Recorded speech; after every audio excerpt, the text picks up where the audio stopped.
In the last class, we have learnt about why the 20th century was called as the age of extremes, and also we have seen how the World War I was begun, and we also learnt about the various causes for the world wars.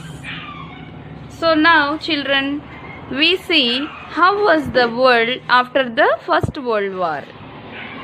Let us see the Treaty of Versailles 1919. So, according to this Treaty of Versailles, Britain, the winning power in World War I, and its allies means friends, Britain, France, Russia. These winning powers, they imposed penalties on the defeated powers. Penalties here means, children, what is the meaning of penalty? That means many of the terms and conditions. That means defeated powers have to pay many penalties to the winning powers. Empire systems were dissolved.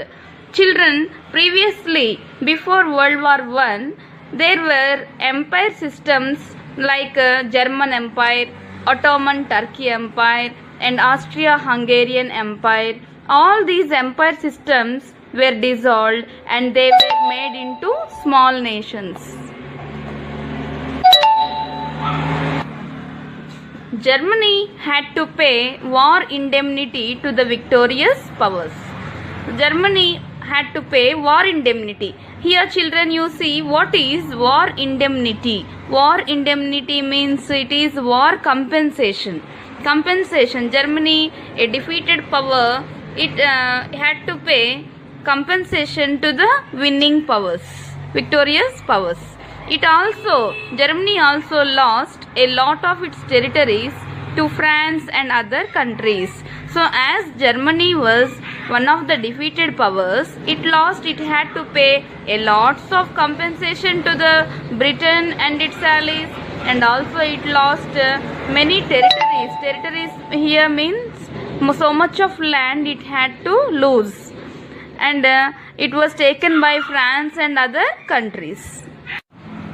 The League of Nations. It was the first international organization which was formed as a consequence of Treaty of Versailles. Children, all the countries decided to stop the wars, and so they came together and decided to start a peace organization called the League of Nations. It was established in the year 1920.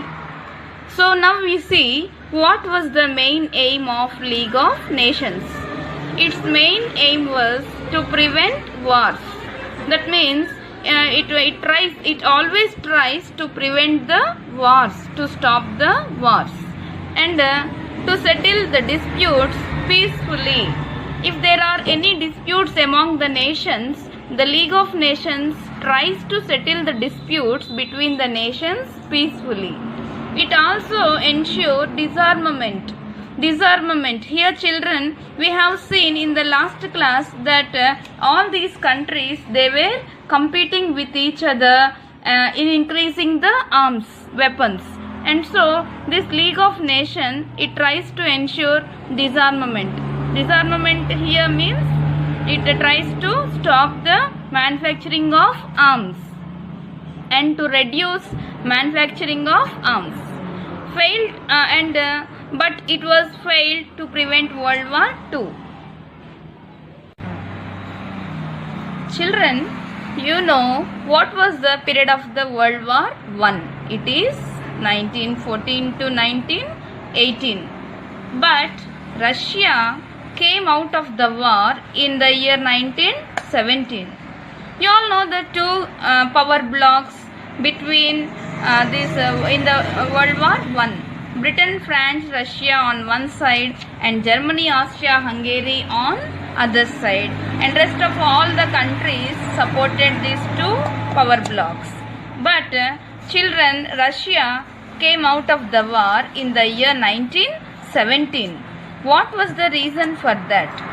So there was an internal revolution in Russia. there was a civil war in Russia, and so Russia, due to the internal pressures, it came out of the war in the year 1917. Now let us learn about the Russian Revolution. The period between the Russian Revolution was 1917 to 1922.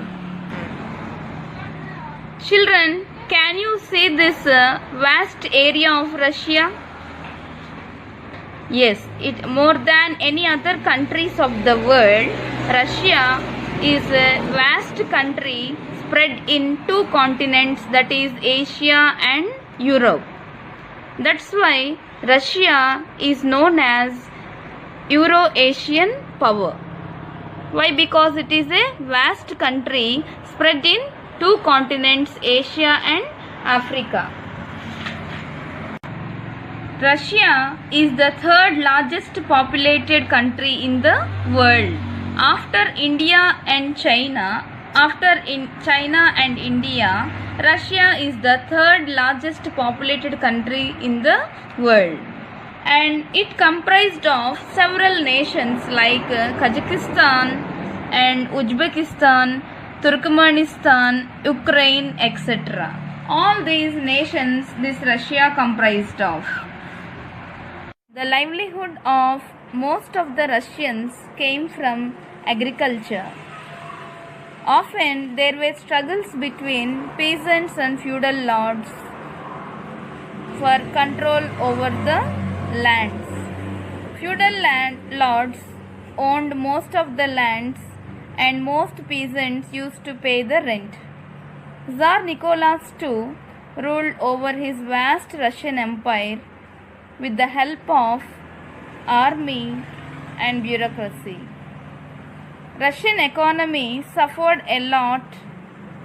Why? Because 2 million soldiers were died in World War I. Large amount of food was supplied to the war during the war, so there was food shortage in Russia. On March 8, 1917, around 10,000 women of the capital, St. Petersburg, took out a procession demanding peace and bread. Workers also joined the protest. Tsar Nicholas II was really upset by these protests. He ordered the army to suppress the demonstrators. Began a program of planned economic development with its 5-year plans in the year 9. Instead, the soldiers also joined the demonstrators. In just 2 days, the situation became so bad that the Tsar left his throne and escaped. What happened, children? The King Tsar Nicholas II ordered his army to suppress the demonstrators. Demonstrators means those who are doing the came to fight against the Tsar. So within 2 days, this situation became very worse. Why? Because soldiers also joined the demonstrators. And finally, Tsar left his throne. Tsar left his throne. He left his throne and he escaped. Then Russians made a provisional government. Provisional government means a temporary government, and this was the first Russian Revolution of 1917, and it was called as the March Revolution. Bigger revolution occurred in Russia, but it was not spontaneous. That means it was not continuous, and it was started again in the month of October 1917. The liberals and aristocrats ruled Russia after the abdication of the Tsar. Here you understand, children, what is abdication? Abdication means the Tsar left the throne. Yes, no? That is called abdication. So when the Tsar left the throne, who ruled Russia? The liberals and the aristocrats. Liberals, that means those who were government people and those who were in the government, Russian government. And the aristocrats means here those who belongs to the king's family members, some of the members, they formed a provisional government, as we have seen before. And these liberals and aristocrats, they wanted to continue the war to save the honor of Russia. We have seen children in the World War. When World War was going on, Russia came out of the war in the year 1917. Why? Because there was a revolution in Russia. But again, these aristocrats and liberals, they wanted to continue the war again to save the honor of Russia. But the common people were tired of the military action and economic shortage, and they did not want the war. These common people, they were tired of this military action. So why? Because many people were dying in the war, and many of they were facing economic shortages. There was a food shortage in the country, and so that they were very backward in all these things, and they don't want the war again. They began themselves organizing into councils, which were called Soviets. So children, you understand here, all the common people, they began to organize themselves in councils. So that which these councils were called as Soviets, like Soldiers Soviet, Industrial Workers Soviet, and also these people in the rural areas were united by a group of Russian Communist Party called Bolsheviks. And all these Soviets, other than the Soviets, all the rural people, those who are living in the rural areas, they all were united by a group of Russian Communist Party. It is called as Bolsheviks, Bolshevik Party. These groups represented the common people's power. That means they work for the sake of the common people. Vladimir Lenin. Vladimir Lenin was the leader of the Bolsheviks. Children, Bolsheviks, who are Bolsheviks? I have told you just now, Bolsheviks are the Russian Communist Party. They are called as Bolsheviks. And who is the leader of these Bolsheviks? Vladimir Lenin. Bolsheviks were able to get the support of the Soviets. All these Soviets, Soldiers Soviet and Industrial Workers Soviets, and even common people, everybody supported these Bolsheviks because they demanded for immediate and unconditional peace. These Bolsheviks demanded the government for immediate and unconditional peace. So anyway, they wanted unconditionally peace. They don't want any more wars and all. They also demanded that all the land should be nationalized and redistributed to the peasants. These Bolsheviks also demanded that all the land should be nationalized. Nationalized here means taken under the control of the government. All the land should be taken under the government's control, nationalized, and redistributed to the peasants. It should be redistributed to the poor peasants. Bolsheviks wanted control over prices. They wanted that prices to be come down in the country. So they were demanding all these things which were wanted by the common people. And the nationalization of all factories and banks. They also demanded, Bolsheviks also demanded nationalization of all factories and banks. Nationalization of all factories means here all factories should be under the control of the government, and all the banks should be running according to the under the control of the government. That's why Bolshevik party became very popular among the people, because they were working for the common people's sake. The Soviets under the Bolshevik leadership seized power from the provisional government in October-November 1917. So these Soviets, they under the leadership of Bolsheviks, they seized power. That means they had taken the power forcibly from the provisional government in October-November 1917. They immediately, now who has taken the power, children? Soviets. Soviets were supported by this Bolshevik party, and they have seized power from the provisional government. And so they immediately took steps to end the war. So after they got the power in their hands, what had Soviets done? They immediately took steps to end the war and redistributed land.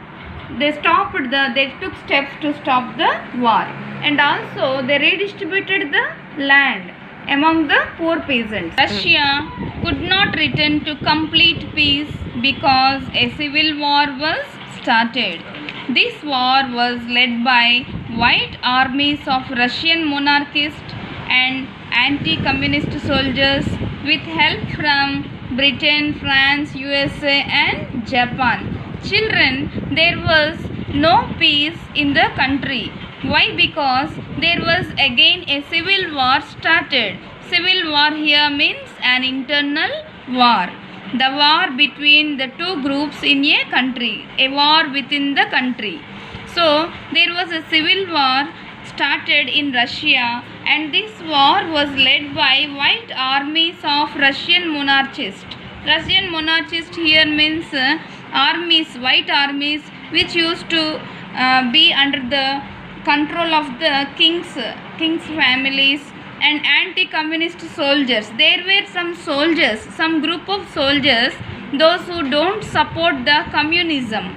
These anti-communist soldiers and white armies of Russia, they all joined together. They all joined together, and they got the help from Britain, France, USA and Japan.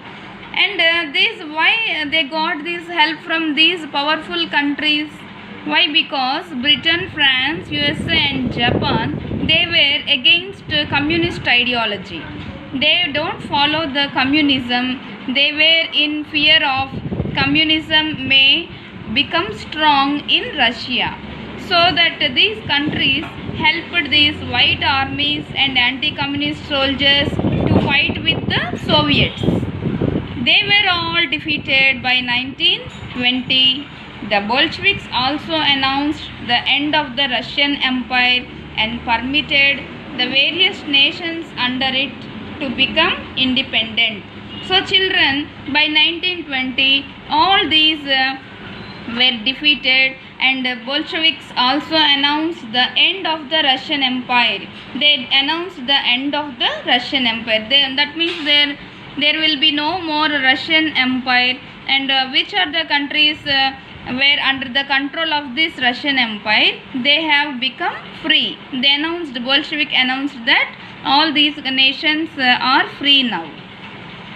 However, gradually, most of the nations that came under the empire of the Tsar agreed to join the Union of Soviet Socialist Republic, which was set up by the Soviet government of Russia in 1922. Children, here, most of the nations which were before under the Russian Empire, even though they were announced to be free, they all wanted to join again under the same country, that is they joined like Union of Soviet Socialist Republic, USSR, in the year 1922.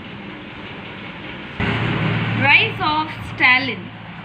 After the death of Lenin in 1924, Stalin emerged as the leader of the Communist Party. So after the death of Lenin was died in the year 1924. Stalin emerged as the leader of the Communist Party. Over the next decades, he established his absolute control and put an end to all opposition. So as he came to the power, Stalin, he established his control and put an end to all opposition. No